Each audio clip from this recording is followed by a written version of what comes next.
guys, it's Julie. I'm out on a morning walk with Goji. We are on a busy road right now, lots of traffic. It's really important, especially for him, to get out on these walks, be exposed to the real world in a controlled way.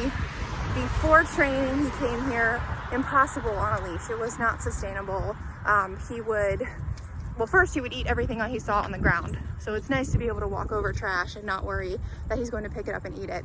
They've pulled lighters, paper clips, rubber bands, pretty much anything you can think of out of his mouth.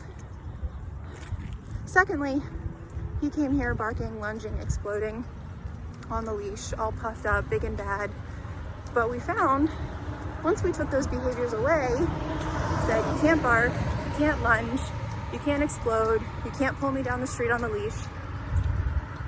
We found that it was all pretty much false confidence. So once you take that away, he's left feeling defenseless and he's not so confident anymore. He was using those behaviors to make himself feel bigger than he was. So now we're building him back up and saying, look what happens when you go out on these walks.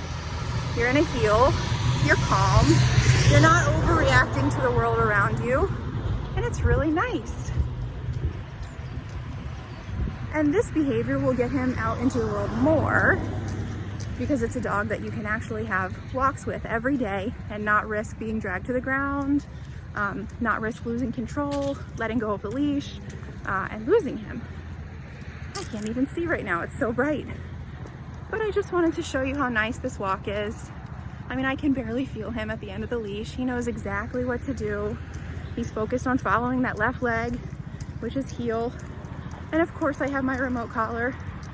If he starts to get too focused or intent on something, if he starts to go out of position, I can tap my beep.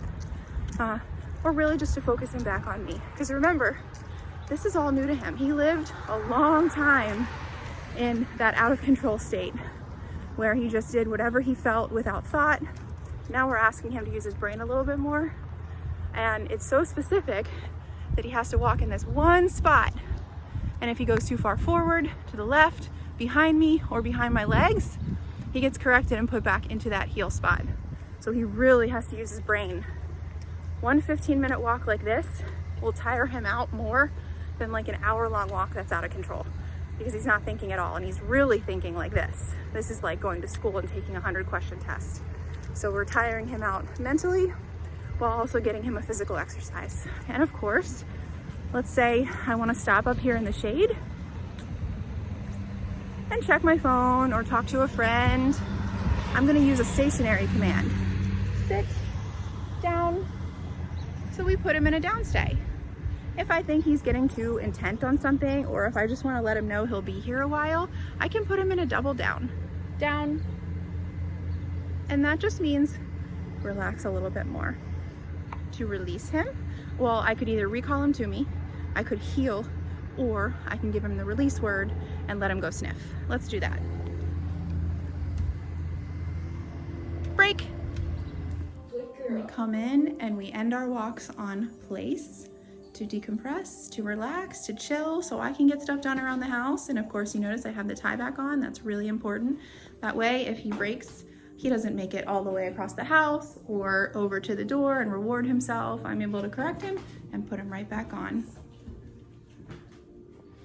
Good boy, Goji. It's a really good pattern to get yourself into, is to take your morning walk and then come in and relax on place.